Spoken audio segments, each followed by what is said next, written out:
Hey, Mr. Klavan.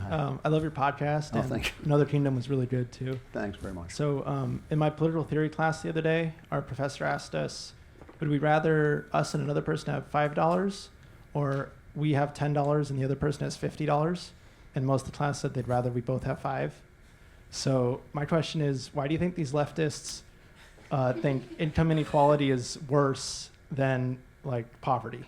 Or, if we're better off, but there's a greater gap, why do they hate that? Well, you remind me of an old joke about the Soviet Union of like two Russian farmers on their terrible land, Boris and Ivan, and they have exactly the same crummy piece of land that's not giving anything, but Boris has a goat, And one day Ivan is out working in his crummy field and an angel comes to him and says, I will give you one wish. What do you want? And Ivan says, I wish Boris's goat would die.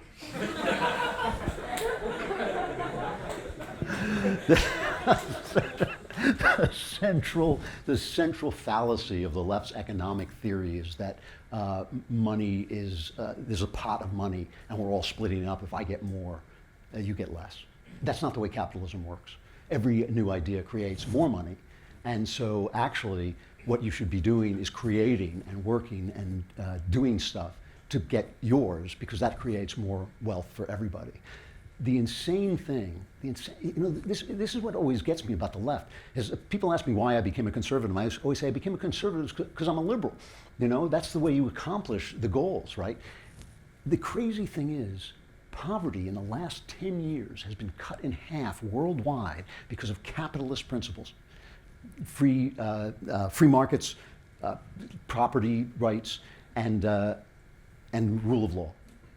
And those things have cut poverty in half. It'll probably be gone. You'll probably live to see extreme poverty eliminated through capitalism.